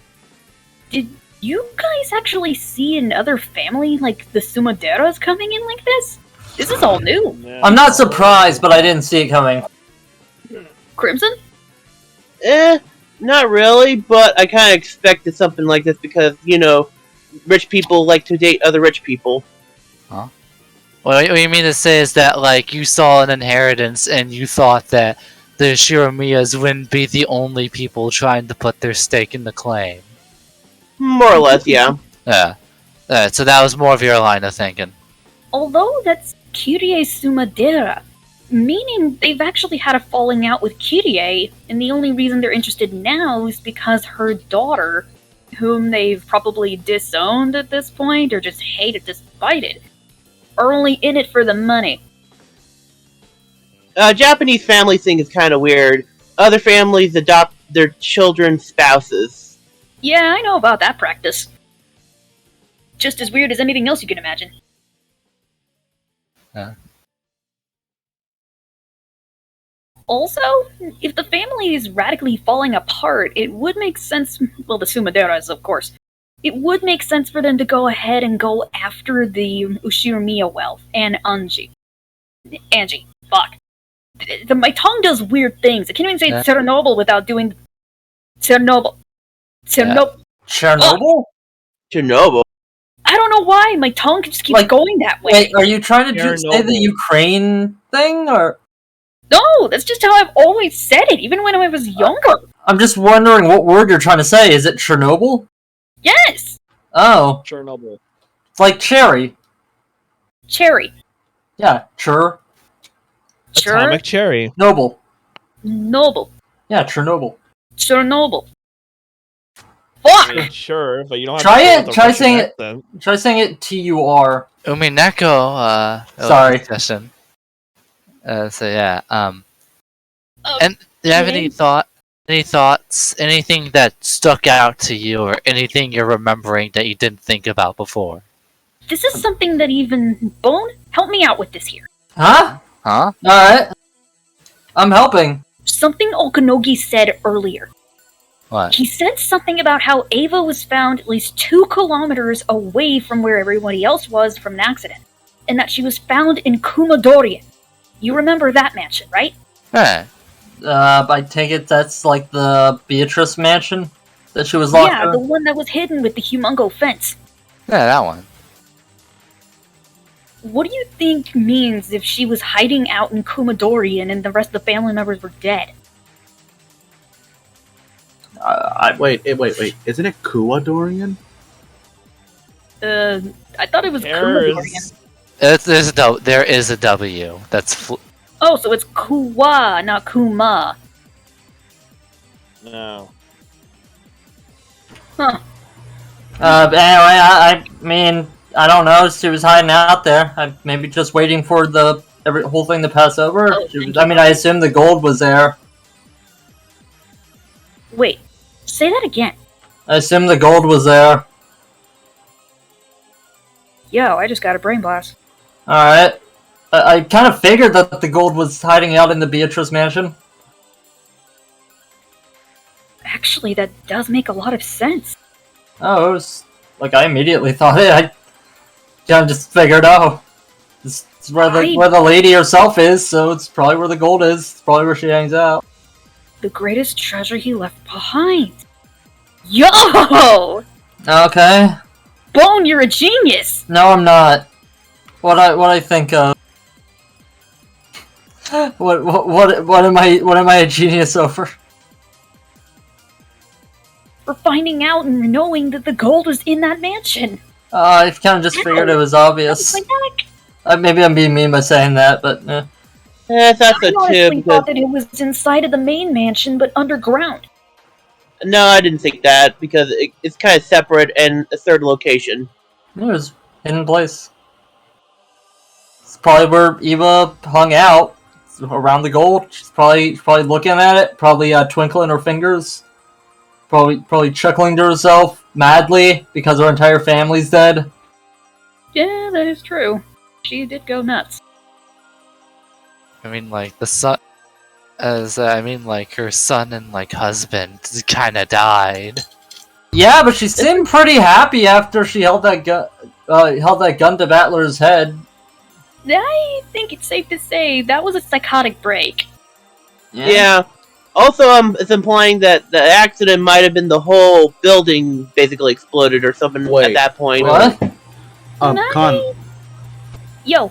Con, are you implying that at some point during episode 3, Kyrie just snapped and gone completely postal or something? You mean Eva? Eva. Fuck, Eva. You mean Eva? I confused the MILFs. Again. Easy to separate. One is ginger and the other has white hair. But yeah, anyways, you think Also, Ava... one is annoying and one is... Dude, I swear, I have the most interruptible voice. Anyways, are you implying...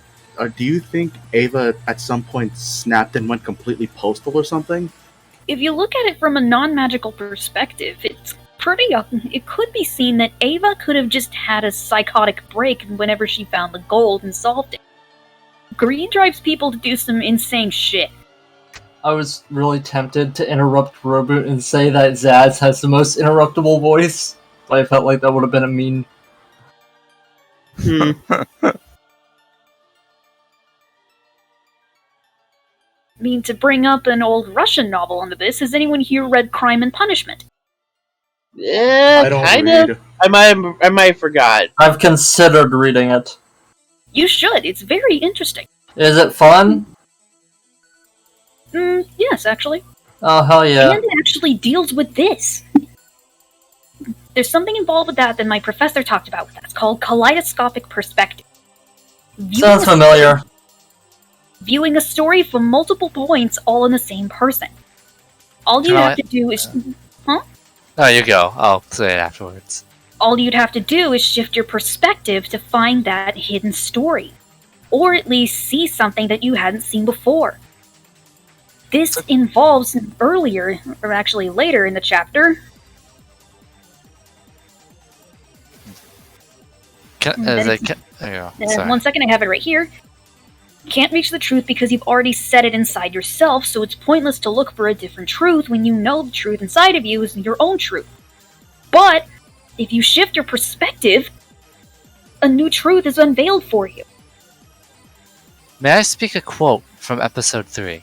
Sure. So when you look at a TV, what's really operating the brawn tubes? Electricity or a bunch of gremlins? Oh my god, not the shit again. It could be either or depending on how you look at it. There are two... Like was posed in episode 3, you can view things from two entirely different perspectives. And be wrong. It won't be right until you open it, though. Exactly. Which means they both stand as true until you've opened them. Exactly. You mean Schrodinger's cat, basically? Yeah. So you'd say that you don't know the real truth of the matter when the cat box is closed. Mm-hmm. Like, perfectly innocent, but it just, like, somehow set, like, a really bad ring in my ears of people who say, I'm gonna do my own research. I don't know why.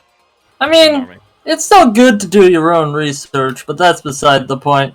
Many people will do it wrong. But anyway, Umineko. As Anji actually pointed out later in the chapter for this, you can't see 3 dimensions with only one eye. It also involves your feelings and your own thoughts whenever you're doing something like this and investigating. Like how she insinuated that Okanogi was going to sell her out in the first place. He was looking out for her. It was their own bias that prevented her from seeing that truth. Or the viewer's bias if they read something. What? What? I mean, no, Crimson's actually right. Yeah, but we can't talk about that. What you mean? Well, some people might not have read Higurashi yet. And some people that might watch this in the future. Or somebody that is in this very room. We are going to say this. I'm going to say this now. We're going to ban Higurashi spoilers straight up. No spoiling. I wasn't going to go into Higurashi spoilers. I was going to say Crimson actually is right on this. We as readers often have our own innate biases, so we can go ahead and see things in a different perspective than from how they are in the story. Or like jumping the gun when I was saying something else. Exactly. Like that, because we expect a different outcome because of our own personal biases as expectations. Yo, this got deep. Always has been. Always will be. Dope.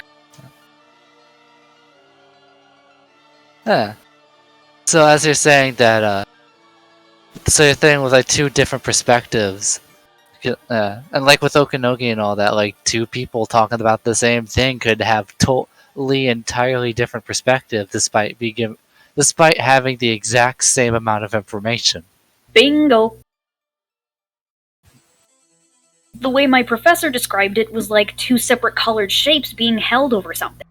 You can see it in one color, but if you move another one on it, you see it in something completely different. You still have the same amount of information and viewpoint. All that changed is just the perspective.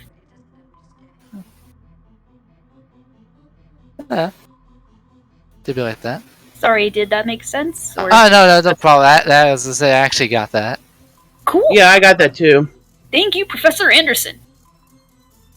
Mr. Anderson, we have much to discuss. Anyway, Umineko. Right. Think we can all also agree Kasumi is a bitch. Yeah? It seems like the bad version of Mion's mom. Oh, just for clarification, you mean Kasumi? Yeah. Okay. Excuse me, Shelly, who? Who, Shelly? Well... Don't... Anyway, let's continue. Okay.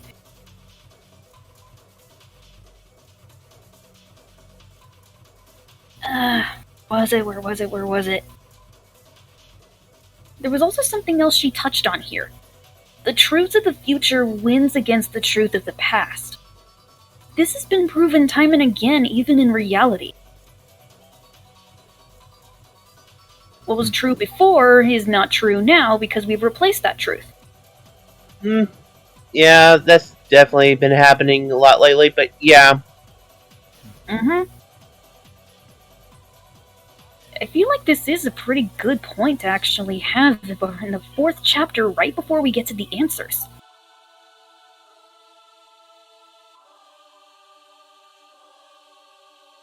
Oh, hang on, I had a thought there and I lost it. Crap. What was it? Thoughts are like boomerangs, it'll come back to me. Huh. So like in the meantime, do you want to discuss something else as the thought comes back, or do you? Actually, yeah, because this ties in with something else. Crimson, Bone. You guys remember that message in the bottle, right? The one that Maria sent? Yeah. Yeah, in episode 1, yeah. Assuming it is Maria. Assuming it is. Do you guys think that the same bottle wound up in this future as well? Yeah, why not? Probably. Maybe with different details. It could also have been a different person writing the letter in the bottle. Did it say who wrote the letter at all? It said Maria at the Maria bottom. Ushura, No, I mean yeah. No, I'm just saying, did it say Maria in... Did they say that it was Maria's letter in this chapter? Did it say who... I don't rightly know, honestly. I can't remember. I don't think it mentioned... I think it just said the letter, didn't it? Could it be like a different person wrote a letter this time? Trying to take a look. I mean, this would be a thing to ask the inner circle if they said that or not, right? I mean, would that be alright to ask, though? I'm just asking, did it say who wrote the letter in this chapter? In this particular chapter? In this chapter, did it say who wrote the letter that was in the bottle? For episode 4, I'm unsure if it did or not. I don't think it did. And at this moment, I don't think they said they didn't say the name. They just said the letter. Then it couldn't be her. Wait, it couldn't be her? I mean, it still might be, but it's like not. But the fact that they are not saying it was Maria's letter, I think, could possibly allude that it's a different person. Let's just say it's for her for the time being until we're wrong. Proving a point that Khan said that futures can determine the past after the fact. When did Maria... Sorry. You up. When did Maria die in this, in chapter 3? In chapter 3? Yeah, how did she die and when Rosa was born. Sorry, what am I talking about? Ava Triss went on a rampage. Right, alright, so, yeah, it wouldn't have been able to be her that wrote the letter because, and again, in chapter 1, would she have written... I guess it was kind of obscured, like, how and when she died. So, she could have wrote the letter at any point in chapter 1, I guess, because we did not actually see her death. It could have been when she was in the beach with other children, hanging out. She could have just thrown it there at that point, but we're not for sure. She was down. She was totally into the whole cult of Beatrice all the way to the end. So I doubt that, because like at the very end, it was like find out what happened and stuff like that. That puts this in a bit of a pickle. It couldn't have been Maria then in this future, if we take that into consideration, because she died right after Rosa did in the garden. So then, who wrote the message in a bottle? Should have been Battler. No! At that point, they were all stuck at the guest house because they were scared shitless of the metaphorical witch. You don't think there was a time where you could have like thrown a message in a bottle out to sea in hopes that something would happen? Because we don't know what it said. We don't know what the letter said. It could have been a completely different message. Another wildcard theory I've got going on here. It could be that somehow that bottle traveled through dimensions. Or alternate time. Yeah, maybe. Possibly. I mean, I'm just kind of spitballing at this point. Maria might have gotten the witch powers to do it. She said she put her soul in a book. That's pretty intense. That's pretty crazy. Yeah, pretty wild. Well, a fragment of her soul, but yeah. Yes. A fragment of her soul. Could possibly could have thrown a bottle into a time portal, into a Brontude. Yeah. So you're saying the bottle holds a fragment of her soul in a brawn tube? No, I'm saying that she threw a bottle through a time portal. Bottle through the time portal? Yeah. There's brawn. That's a little too much. She put the bottle in a brawn tube. She shook it. She said, "Blah blah blah blah blah."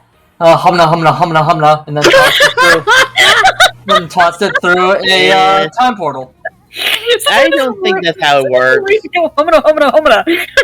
Table for Humna, I can see you immediately. I only say Humana at certain things. Is there another?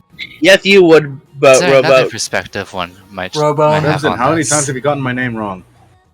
It's hard because I always think of it as AO instead of uh-oh. Anyways, Umineko. SpaghettiOs. Okay, that was all I wanted to talk about. You guys have anything? Yeah, no, not for me. Any other perspectives? Other thoughts? Remember, Anybody? two people can see I am this. good. Oh, I was saying, two people can see the same message and build entirely different truths, even with the. Oh, sorry. Go ahead. I see. As I say, two people can view the same message and have the same amount of evidence and build two entirely different truths. I will also say, no one has to inherently agree on a singular theory. Yeah, it can be So different if a person has a variations, like- countering theory, they can have it. I mean, I thought everything was fine. I still think Maria threw out the bottle before the whole thing, because that was basically set in stone up till around the first night in the mansion.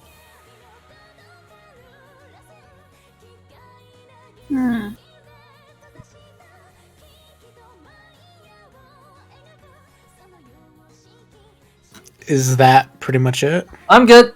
It seems to be. All right. I pretty guess much that's just the end, enter- Orange.